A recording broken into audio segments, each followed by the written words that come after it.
군산시 금광동 골목길을 오르다 보면 1909년에 세워진 사찰 동국사를 만나게 됩니다. 해동 대한민국의 절이라는 뜻에서 동국사라 이름이 붙었다는데요. 가장 한국적인 이름을 갖고 있지만 이 절은 일본인들에 의해 지어진 일본식 사찰이었습니다. 광복이 되고 그들은 물러갔지만 절 곳곳에는 그들의 흔적이 남아 있습니다. 그래서 한때 이 절은 철거 위기에 놓이기도 했습니다. 한강 이북에는 중앙청 철거, 한강 이남에는 동국사, 대웅전 철거 이렇게 내부적으로 방침이 세워지고 실제로 철거를 하기 위해서 시와 우리 사찰 간의 그 협의가 많이 있었어요. 일본의 잔재를 청산하자는 움직임이 일었고 철거와 이전, 보존 등의 논란을 거치다 1995년 조선 총독부 건물은 역사 속으로 사라졌습니다. 치욕스러운 역사를 청산하기 위해 식민지 잔재를 철거하자는 입장과 우리 역사의 일부라는 점에서 철거보다 보존을 택하자는 서로 다른 주장이 맞섰습니다. 논란 속에서도 동국사는 100년 넘게 그 자리를 지키고 있습니다. 하지만 동국사 석조기둥의 소하라는 일본 천황의 연호는 누군가에 의해 지워져 있습니다. 깨끗이 지우려 해도 지워지지 않는 것. 그래서 되돌릴 수 없는 것이 역사입니다. 그렇다면 남겨진 그들의 흔적을 우리는 어떻게 이해하고 받아들여야 할까요? 100년 전 도시 군산으로 떠나려 합니다. 그곳에서 우리에게 남겨진 해답을 찾아보려고 말입니다.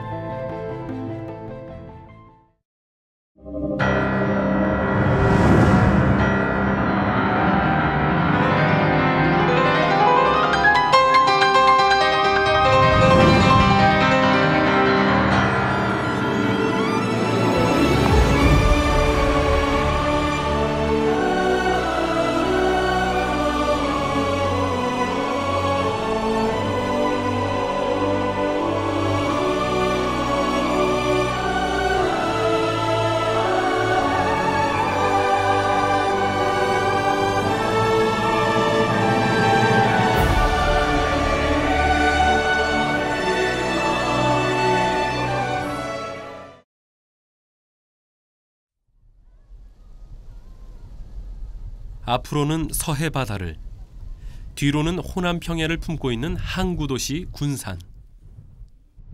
이곳엔 유난히 정원이 아름다운 집이 있습니다. 이곳 사람들은 이 집을 유녀삼 가옥이라고 부르는데요. 안주인의 이름을 붙인 것이라 합니다.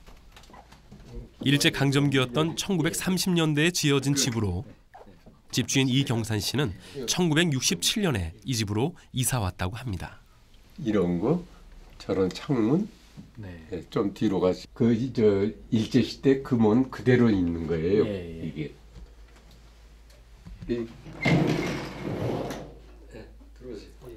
지은 지 80여 년이 지난 집이지만 다다미 방과 부엌을 개조한 것을 빼고는 크게 바꾸지 않았다고 합니다. 이런 조각 무늬가 많으면은 많을수록 그 격이 높은 집이에요. 문은 자기들 키가 작으니까 못 하는데 천정은 다 높아요. 일본 집의 천정이. 이 집. 일본 건축 양식으로 지은 이 집은 마루봇이라는 운송회사 지점장의 관사였다는데요. 아직도 집안 구석구석엔 일본식 주택의 특징이 그대로 남아 있습니다. 아주 결이 곱잖아요, 이게. 불당의 옆에 있는 것인데 불당을 만들지게 꼭 이런 기둥을 하나씩을 해놓더라고요, 이번 사람. 대전기 배선 같은 건 이제 다 이제 없어졌죠. 뭐 그 일제 잔재다 뭐다 그런 생각도 없고 별로 없었고 그냥 겉으로 보기에 집은 좀 단단한 것 같고 그래서 구했는데 그때만 해도 이 집 구할 적에만 해도 이 집에서 5세대가 살았어요.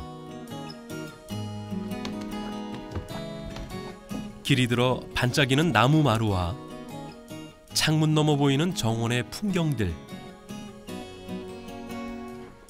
아마 100년 전 모습도 지금과 같았을 겁니다.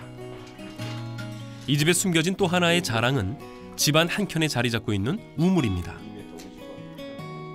이렇게 해가지고 밖에서 하나 해가지고 여기다 해놓고서는 설명해 줄 때 그렇게 해주려고 그래. 지금은 사용하지 않지만 언젠가 두레박에 물 깃는 날도 오겠죠.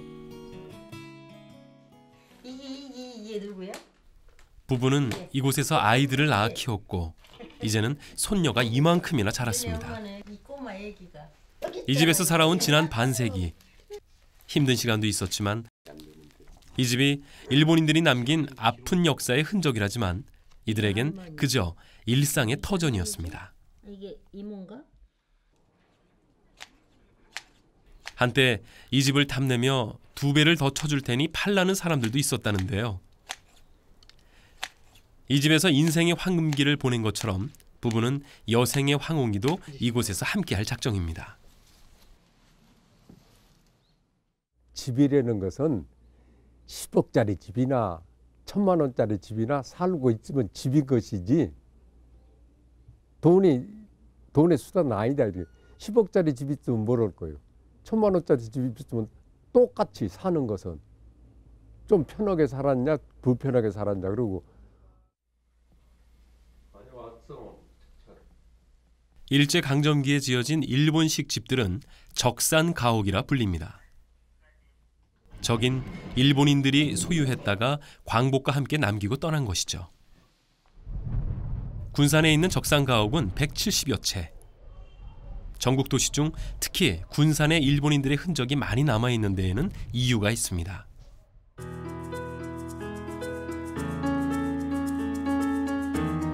낙조가 아름다운 군산은 예나 지금이나 수산 자원이 풍부한 도시입니다. 그래서 군산 내항의 하루는 이른 새벽부터 시작됩니다. 멀리 제주도나 흑산도에 나갔던 어선들이 돌아오면 한가득 잡은 것들을 쏟아냅니다. 조기에서부터 아귀나 우럭, 갈치까지 준비를 마치면 경매가 시작됩니다.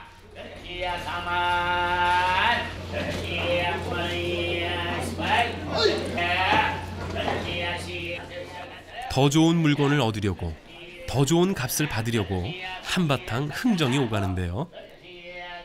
이런 모습은 오래전부터 계속되어 온 군산의 풍경입니다. 군산 사람들의 삶이 되어온 바다. 하지만 바다 때문에 100년 전 이곳엔 많은 일본인들이 모여들었습니다. 지금도 남아있는 부잔교는 일본인들이 수탈을 위해 세운 것이라고 합니다. 일본인들은 군산항을 통해 많은 것을 앗아갔습니다. 특히 1934년에는 김제평야에서 수확한 우리쌀 200만 석을 930척의 배를 동원해 가져가기도 했습니다. 군산항은 바로 쌀을 수탈해 가기 위한 거점이었던 것입니다. 네, 군산항은 이제 1899년 개항이 공식적으로 되면서 이후에 무엇보다도 이 쌀을 중심으로 이제 집산되고 이와 같은 것들이 반출되는 그런 이제 역할들을 했죠. 이를 위해서 개항과 함께 몇 차례에 걸쳐서 축항 공사를 했고요.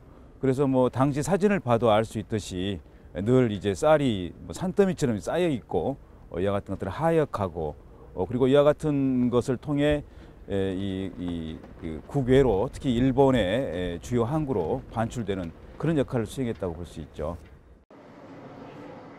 당시 군산은 돈의 군산이라 불리울 만큼 경제의 요충지였습니다. 일본인들은 혼마치라 불리던 군산의 중심 도로변에 일본식 가옥과 상가를 지어 세를 확장해 나갔습니다. 점점 일본인 밀집 지역이 되면서 1930년대 군산의 인구 4만 명 중 일본인은 무려 10,000명이 넘었을 정도였다고 합니다.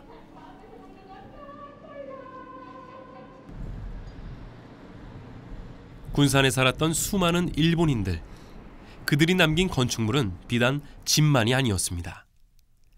서양식 단층 건물로 지어진 군산 세관은 일제강점기에 지어진 건축물 중 보존 상태가 좋은 편입니다.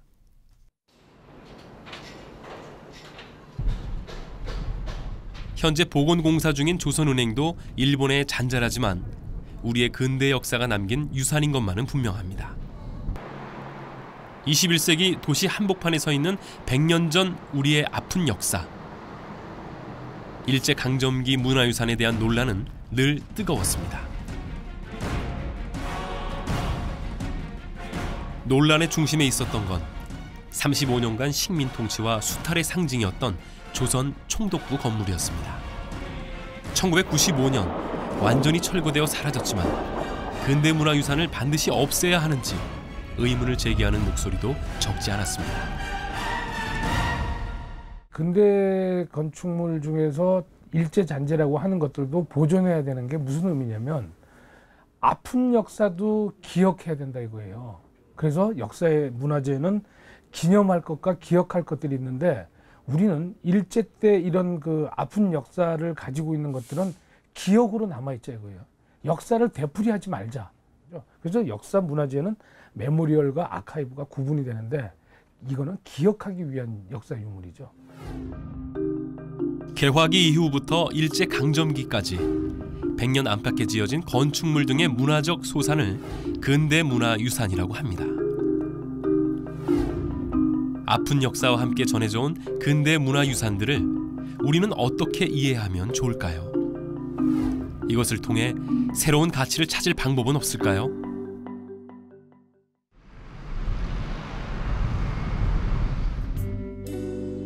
우리와 비슷한 숙제를 안고 있는 나라 대만을 찾았습니다.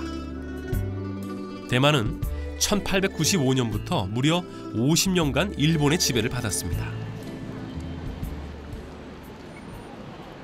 패망 후 본국으로 돌아가는 일본인들의 귀환을 위해 장개석 총통은 피해 보복 대신 덕으로 보복하자며 대만인들을 설득했다고 합니다. 이곳은 1919년에 완공된 대만 총독부 건물입니다. 이제는 타이베이에서 빼놓을 수 없는 관광지가 되었습니다. 지금도 총통부 건물로 사용되고 있는데요.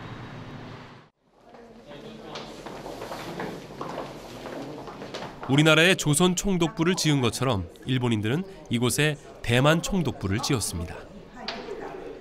남향 위주의 중국 전통 양식을 파괴하기 위해 일본인들은 이 건물을 동향으로 지었는데요. 아이러니하게도 관광객은 일본인입니다.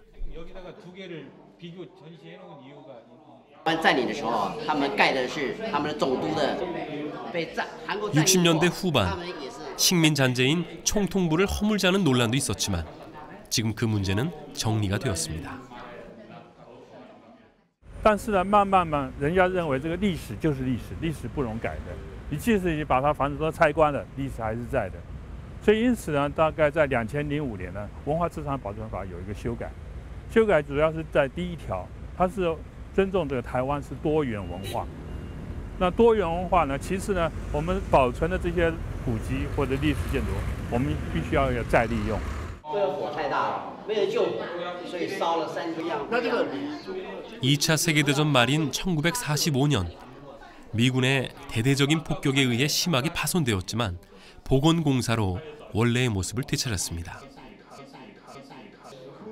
1949년 국민당 정부가 이곳으로 이전한 후 지금까지 총통부 청사로 사용되며 대만의 군대사와 그 맥을 함께하고 있습니다.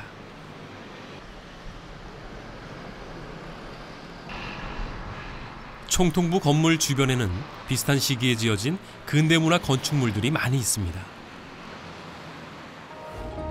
일본 식민지 시절에 지어졌지만 유럽의 영향을 받은 건축 양식이 대부분이었는데요. 감찰원이나 대만 국립대 병원 역시 처음 건물이 지어진 용도 그대로 지금까지 사용되고 있습니다. 타이베이 빈관 역시 국빈의 숙소나 공식 만찬 행사장으로 사용되고 있었는데요. 재래시장이던 서문 홍루마는 예술인들의 창작 공간으로 바뀌었습니다.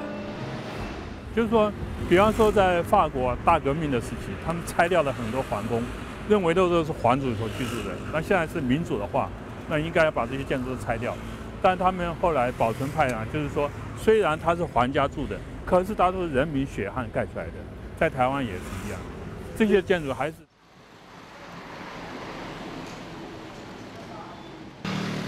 대만인들에게도 일본의 식민지였던 50년 역사는 아픈 기억입니다.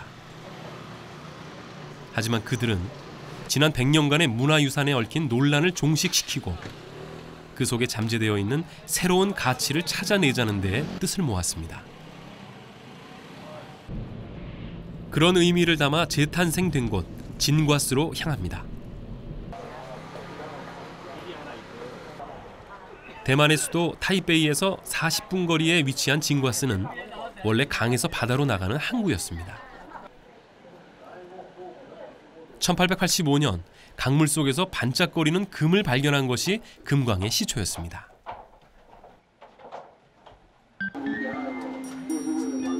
일본인들은 금광을 발견한 뒤 더 많은 금을 찾겠다는 일념으로 협곡과 동굴을 파기 시작했습니다. 그렇게 해서 파놓은 광산의 총 길이는 무려 300km가 넘습니다.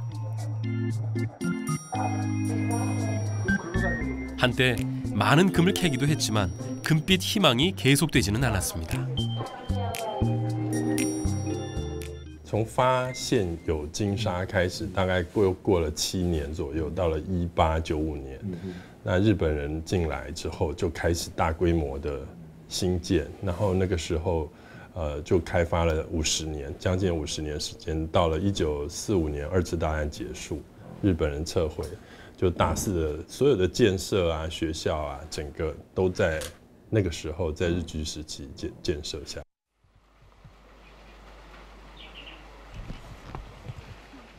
일본인들이 떠난 후 금광은 40여 년간 더 운영되다가 1987년에 폐광되었습니다. 관심에서 멀어져 있던 이곳은 2004년 대만 정부의 주도로 관광지로 새 단장을 시작했습니다. 이곳을 개발한 이유는 대만의 근대문화 역사가 축약되어 있기 때문인데요. 그 한 축엔 일본식 가옥이 있습니다. 살림살이가 그대로 보존되어 있는 이곳은 진과스에서 금을 캐던 일본인들의 숙소였습니다.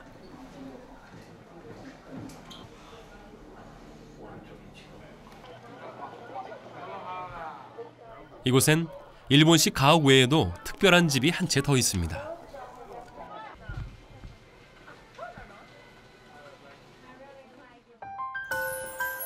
일본식의 작은 정원과 연못, 분수가 아름다운 이곳은 태자빈관입니다. 태자빈관은 이곳에 살던 일본인들이 황태자의 방문을 기대하며 지은 별장입니다.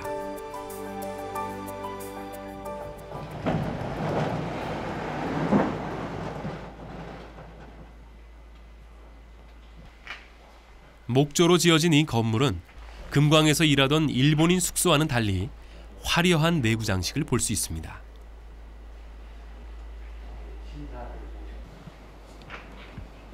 일본인 황태자를 위해 지었다지만 황태자는 이곳을 방문하지 않았습니다.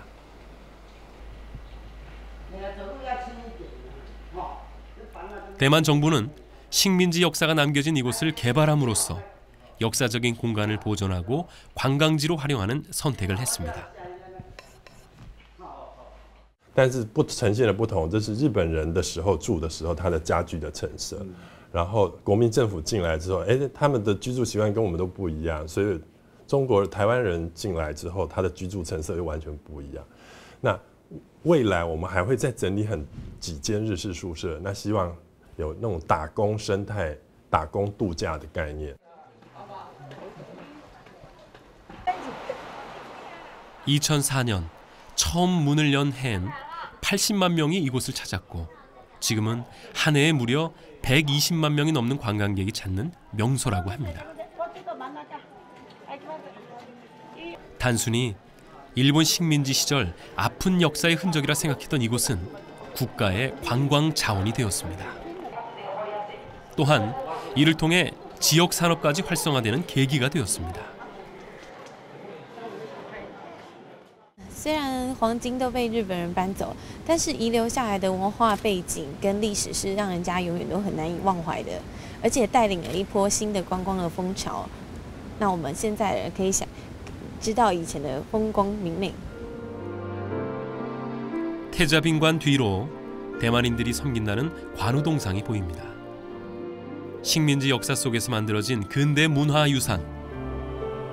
대만인들은 지금도 그 속에서 새로운 가치를 찾아 나가고 있습니다.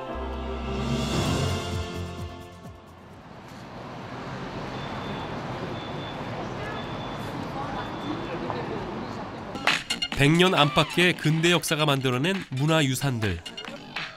그 가치에 대해 가장 먼저 눈을 뜬 것은 서구 유럽의 국가들이었습니다. 특히 프랑스는 문화유산을 통해 이미 많은 수익을 얻었고 도시나 국가의 발전도 가져올 수 있었습니다. 그 중에는 발상의 전환을 통해 새로운 공간으로 탈바꿈한 근대 문화유산이 있습니다. 파리를 가로지르는 센강 너머로 프랑스 3대 박물관 중의 하나인 오르세 미술관이 보입니다. 오르세 미술관에는 미술과 사진, 건축 분야까지 다양한 예술품이 전시되어 있는데요. 1848년부터 1914년까지의 작품이 줄을 이루고 있습니다. 특히 인상파 회화를 비롯한 19세기 미술 작품이 전시되어 있어서 일명 인상주의 미술관이라고 불리기도 합니다. 세계적인 미술 작품들을 보기 위해 오르세 미술관을 찾는 사람은 한 해에 약 300만 명. 많은 사람들이 찾는 오르세 미술관은 원래 미술관이 아닌 기차역이었습니다. 1900년에 지어진 오르세역은 파리 교통의 중심 역할을 해왔습니다. 하지만 새로운 열차가 도입되면서 다른 역이 그 역할을 대신하게 됐고 1939년부터 방치되어 온 오르세역은 미술관으로 새롭게 변신하게 됩니다. Écoutez, la première chose qui est tellement différente entre une gare et un musée, c'est qu'une gare doit être essentiellement ouverte, tandis qu'un musée, au contraire, doit être fermé, que vous ne devez pas avoir le sentiment de vous trouver dans un hall de gare, mais dans un endroit un peu fermé, un peu tranquille, où on puisse regarder tranquillement les œuvres d'art et avec beaucoup de sérénité. C'est ça qui a été le plus difficile à faire.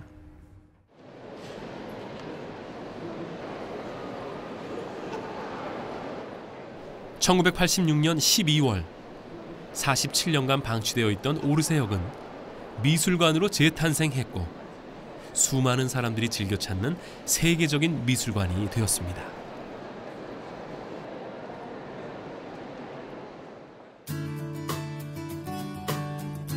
오르세 미술관의 성공은 쓸모없어진 근대 건축물에 새로운 기능을 부여해 문화적으로나 도시 재생 측면에서 엄청난 효과를 낼 수 있다는 가능성을 제시했습니다. 근대 문화유산을 재활용한 롤모델이 된 것인데요. 이것을 계기로 세계 각국에선 방치된 근대 문화유산을 재활용하자는 붐이 일기도 했습니다.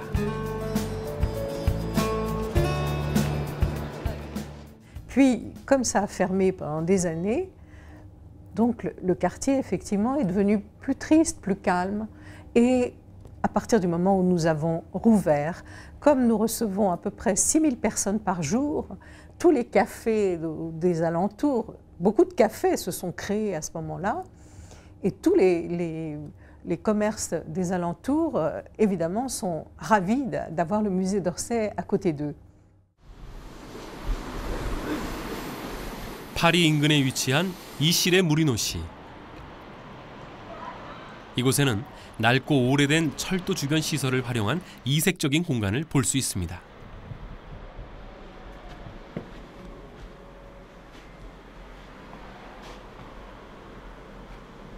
철도 교각 9개의 아치에 27개의 아뜰리에를 만든 것인데요.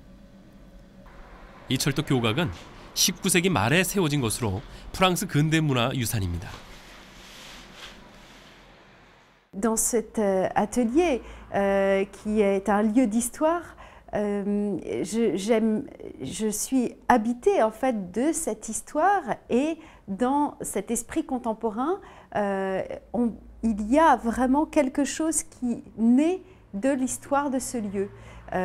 Et j'aime beaucoup être dans cet espace. 비어있던 교각은 2002년 창작 공간으로 재탄생했고 지금은 30여 명의 예술가들이 입주해 다양한 작품 활동을 선보이고 있습니다.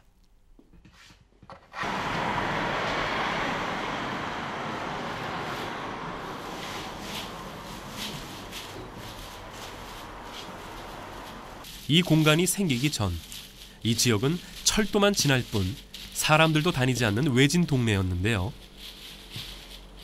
아뜰리에가 생기면서 도시 이미지도 깨끗해지고 오가는 사람 수도 많이 늘었다고 합니다.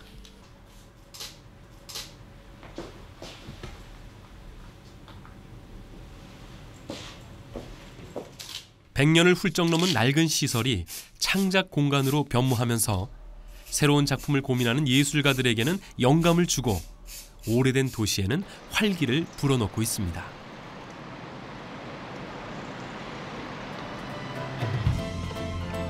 오래된 역사만큼이나 수많은 문화유산을 가지고 있는 유럽 국가들, 특히 산업혁명으로 변화를 맞은 19세기 초부터 유럽 국가들은 역사물 보존에 큰 노력을 기울여 왔는데요. 그 중에서도 프랑스는 가장 앞서 있는 나라입니다.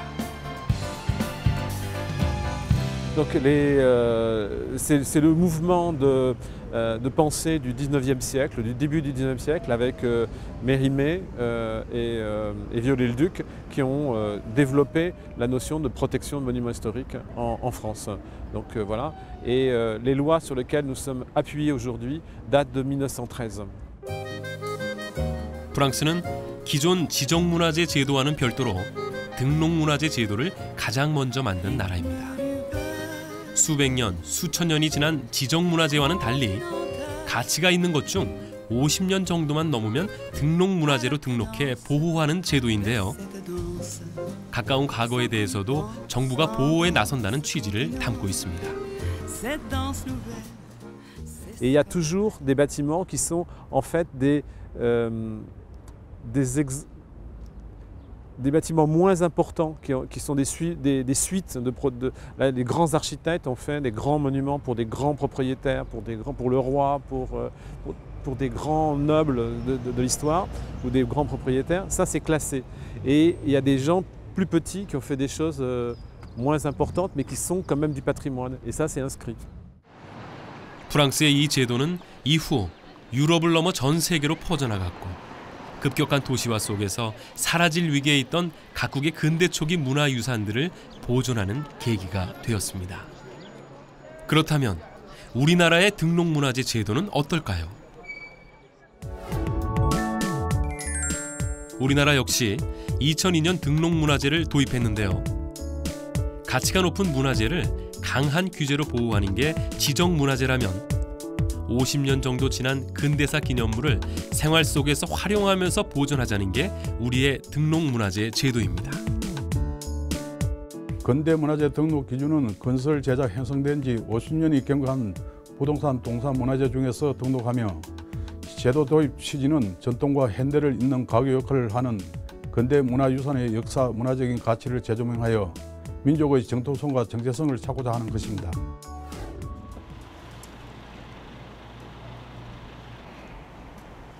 도시는 하루가 다르게 변해갑니다. 그 속에서 100년 전 모습을 지켜간다는 건 쉽지 않은 일일 것입니다. 집주인의 이름을 따 고대곤 가옥이라 불리는 이 집은 1930년대에 지어진 일본식 가옥입니다.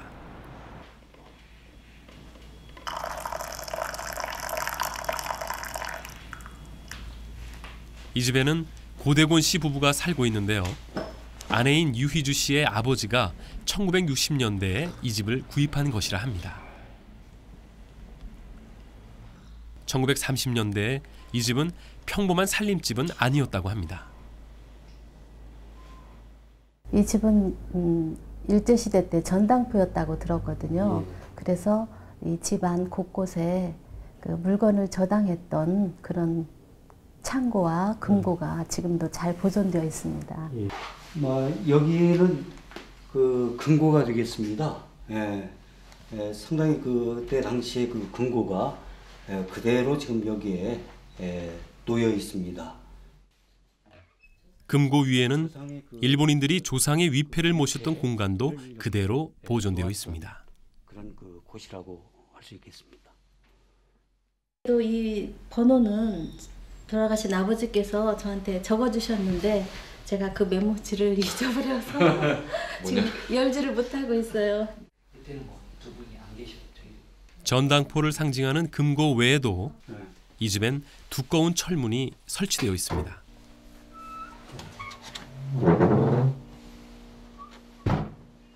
철문 안쪽엔 귀중품을 보관하는 넓은 창고 형태의 공간들이 있습니다. 그래서 예를 들어 보면 이렇게 작은 그런 공간도 이와 같이 삼각형으로 이렇게 수납 공간을 만들었고, 이 아래는 조금 더 큰 그 사각형의 그런 공간인데 이와 같은 그 나무 문으로 이와 같이 만들어 놨습니다. 일본식 전당포와 주택이 병합된 독특한 건축물로 금고나 창고가 원형 그대로 보존되어 있다는 점에서 이 집은 색다르고 의미가 있습니다. 하지만 역사를 간직한 특별한 공간도 세월은 피해갈 수 없었습니다. 비바람과 풍파 속에서 어쩔 수 없이 건물은 노후화되었지요.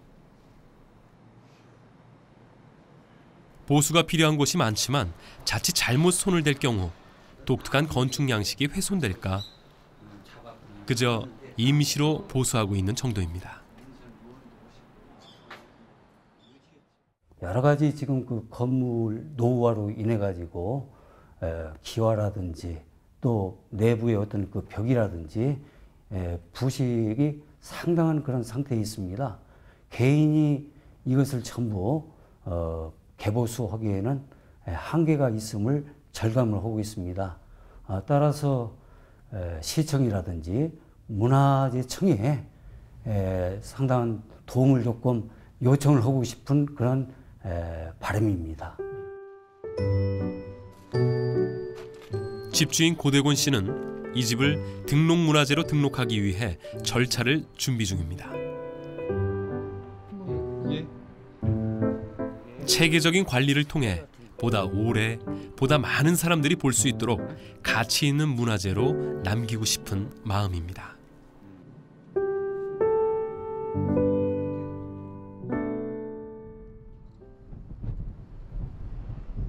(2012년) 현재 우리나라의 등록문화재는 489건. 하지만 전국 등록문화재에 대한 활용 계획은 미비한 것이 사실입니다. 1923년에 지어진 군산 조선은행도 등록문화재 중의 하나입니다. 일제강점기 시절 군산 상인들의 돈의 흐름을 좌우했던 이곳은 광복 후 한국은행과 한일은행 지점으로 사용되기도 했습니다. 하지만 이후 유흥업소로 사용되다가 화재 사고로 모두 불타고 겉모습만 남았습니다. 최근 군산시에서는 근대문화유산을 새로운 자원으로 활용하려고 전면적인 복원공사를 시작했습니다. 조선은행 옆에 자리 잡고 있는 나가사키 18은행 역시 복원공사가 한창 진행 중입니다. 군산 지역 초기 은행으로 1907년에 건립되었는데 많은 변형과 훼손으로 내부 보존 상태가 그리 좋지 못합니다. 하지만 긴 세월 속에서도 100년 전 일본에서 공수해온 금고가 남아있는 게 신기합니다. 그 밖에도 군산에는 일제강점기 시절 산업 기반 건축물들이 한 장소에 집약되어 있습니다. 때문에 근대와 현대를 관통하는 도시라 할 수 있습니다. 특히 일본인들이 밀집해 살았던 신흥동에는 일본식 가옥들이 보존되어 있습니다. 군산시는 이러한 근대문화유산들을 통해 100년 전 군산이라는 도시의 지역적, 지리적, 문화적 특징을 보여주기 위한 노력을 시작했습니다. 지나간 역사를 재해석하고 새로운 가치를 찾아가는 시도인데요. 이름하여 군산 근대 역사문화 벨트화 사업입니다. 근대 산업 기반이 남아있는 내항 일대와 일본식 가옥이 밀집되어 있는 구도심을 연계해 근대 역사 도시로서 이미지를 구축하겠다는 구상입니다. 그중 조선은행은 외경은 최대한 원형에 맞춰 복원해 수직성을 강조한 웅장한 건축물로 만들고 내부는 방문자 센터와 쌀산업 박물관, 근대체험 교육장으로의 활용을 검토하고 있습니다. 나가사키 18은행도 외관은 서양식 건축 양식인 당시의 원형을 복원하고 내부는 복합문화 갤러리로 활용할 계획입니다. 일본이 쌀을 반출하기 위해 지어졌던 대한통운 건물은 현대식 정미소와 미국 창고로 목조 원형 그대로를 복원하고 내부는 근대 영상물 상영관이나 시민 창작센터, 복합형 공연장으로 활용할 계획입니다. 이를 통해 근대 도시로의 이미지와 구도심을 살리겠다는 것이 군산시의 기대인데요.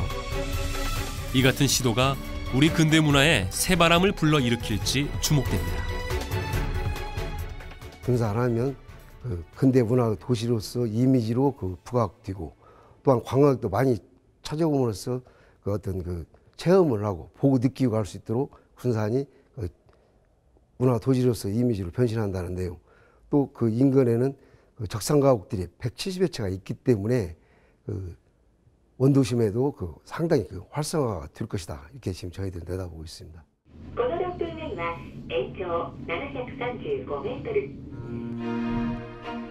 일본 홋카이도 서해안에 위치한 도시 오타루. 러브레타라는 영화의 배경이 되면서 이곳은 눈의 도시로 알려졌습니다. 3, 4월까지 쌓여있는 눈을 보기 위해 해마다 700만 명의 관광객들이 이곳을 찾습니다.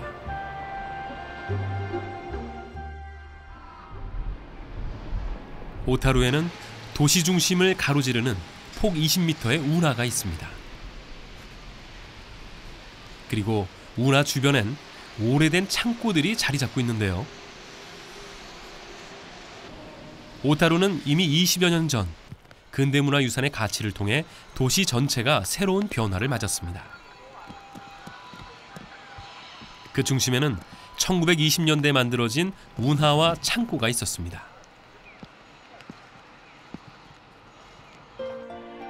오타루가 도시로 발전한 것은 17세기경 청어잡이를 하는 정착민이 늘어나면서 촌락을 형성하면서부터입니다. 19세기 말에 오타루는 홋카이도의 관문도시로 국제 수출항으로 발전해 나갔습니다. 석탄 반출을 목적으로 철도도 신설되었고요. 유통의 중심지가 되면서 미국과 해산물을 보관하기 위해 창고가 만들어졌고 수송은 오타루 운하를 통해 이루어졌습니다.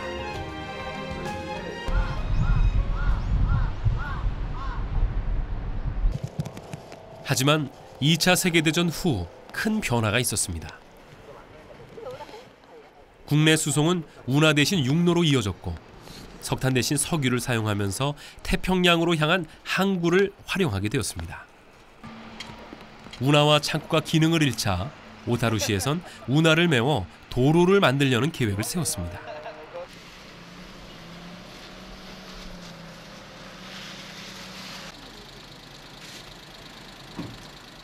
그때 운하를 지키기 위해 나선 사람은 오타루 시민들이었습니다.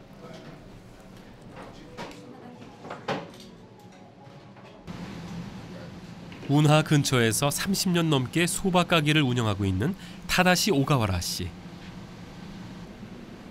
그는 어린 시절부터 보아왔던 운하가 사라질지 모른다는 사실에 가만히 앉아 있을 수가 없었습니다.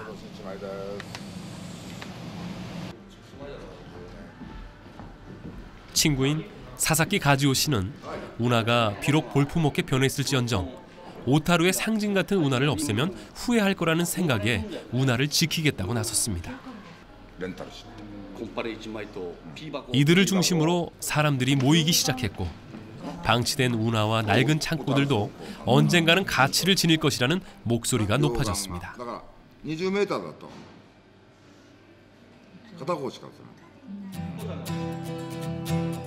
드디어 1966년 오타루 운하와 주변 창고를 없애자는 의견에 반대하며 시민들은 오타루 운하를 보존하는 모임을 만들었습니다. 결국 시민운동의 영향으로 시와 정부는 운하를 없애는 대신 주변 환경 정비를 시작했고 1986년 2월 운하는 지금의 모습을 갖추게 되었습니다. 自分たちは最初すごく小さい、そして仲間も少ないかったです。ただ自分たちの運河は残したいんだと、それを小樽の将来のまちづくりの中心にしたいんだということを自分の隣の人、自分と一緒に働いている人たちに話していったら、その輪がだんだん大きくなって小樽市と一緒に対等に話せるようになった。 새로운 것을 만들어 과거의 것을 덮어버리는 것이 아니라 오래된 것의 가치를 살려 활용하는 것. 설사 그 기능을 잃었다 하더라도 그것을 다시 보거나 다르게 생각할 때 근대 문화유산은 소중한 자산이 될 수 있습니다. 사라질 위기에 처해 있던 오타루 운하처럼 말입니다.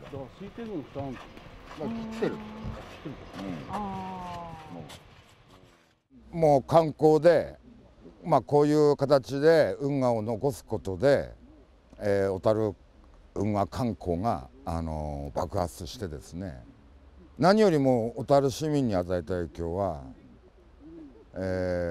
僕らの町が、自分たちが住んでる町がこんなよその町から来てくれるくらい価値があるんだということを逆に小樽市民が知ったということですね。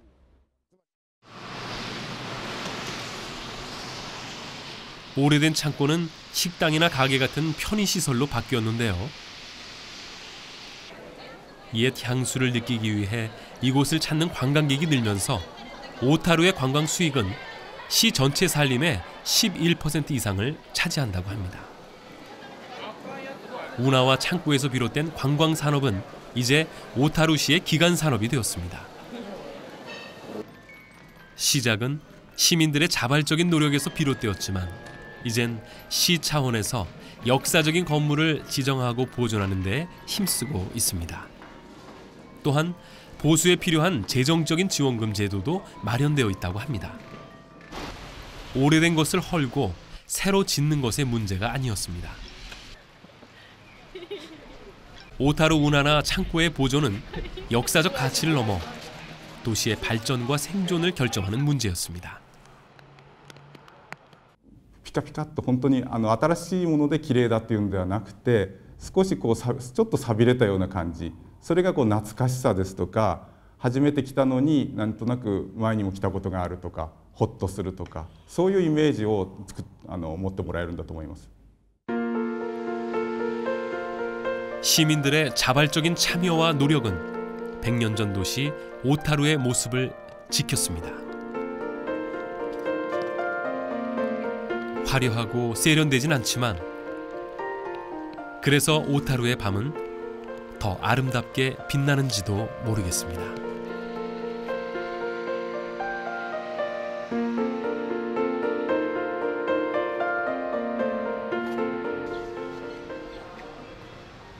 우리나라에도 시민들의 자발적인 참여로 근대 문화유산을 지켜가려는 노력이 시작되고 있습니다. 서편제의 고향인 전남 벌교를 찾았는데요. 예나 지금이나 많은 여행자들이 오가던 이곳에는 우리나라 근현대사를 꿰뚫고 있는 건축물이 있습니다. 민초들이 쉬어가던 이곳은 1935년에 세워진 보성여관입니다. 이 집의 주인이었던 나종필 씨입니다. 걷어내고 이제 싹 귀하러 작은 포구였던 벌교는 일제 강점기 시절 상업과 무역의 중심지로 성장했습니다. 그 때문에 많은 사람들이 오가는 길목이 되었고 자연스럽게 이곳에 숙박시설이 생겨났습니다.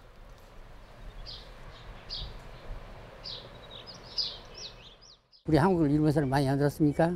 그 인천 강화도 들었듯이 그러면 전남에서는 목포, 여수, 벌교 이렇게 있죠. 그러니까 벌교가 제일 큰 네 번째 가는 도시.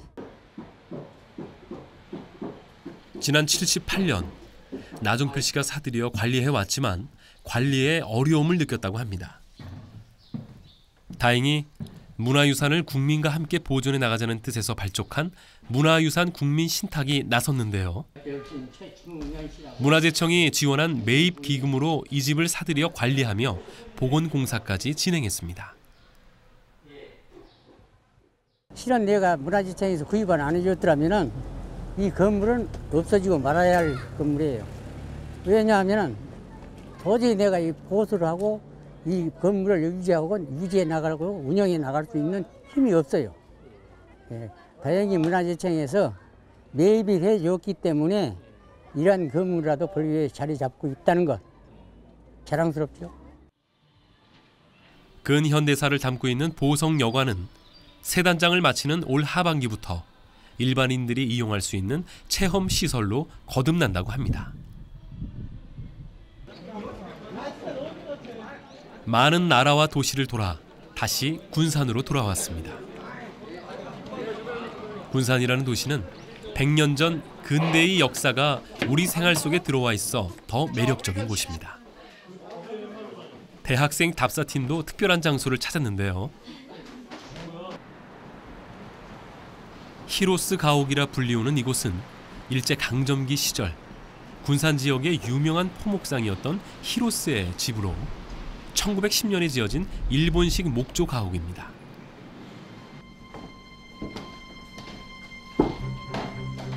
(100년) 전 이 건축물은 어쩌면 우리가 아닌 그들의 공간이었을 것입니다. 하지만 100년의 시간을 지나 이 건축물은 우리 안에 있습니다. 아픈 역사가 남긴 것이라 해도 역사의 흔적을 보존하는 것이 치욕스러운 역사의 대물림은 아닐 것입니다. 눈물의 역사 위에 남겨져 있는 이것을 통해 우리는 무엇을 느끼고 무엇을 생각해야 하는지 고민해야 합니다. 제가 그 당시에 살았으면 저도 좀 안 좋은 감정을 갖고 있었을 것 같은데요. 지금 이렇게 시대가 지났고 저희 나라가 옛날처럼 일본한테 뒤지지 않는 그런 식민지가 아니기 때문에 같이 저희도 서로 문화를 교류하고 일본에도 저희 집 그런 문화 건축 그런 게 있기 때문에 같이 교류하면서 서로 발전할 수 있는 그런 게 좋은 거라고 생각합니다. 누군가는 여전히 그것들을 왜 남겨두어야 하냐고 물을지도 모르겠습니다. 하지만 이제는 그보다 남아있는 100년 전 역사의 흔적을 어떻게 지켜나갈 것이냐고, 그리고 근대문화유산을 통해 우리 안의 새로운 가치를 어떻게 찾아갈 것이냐고 물어야 할 것입니다.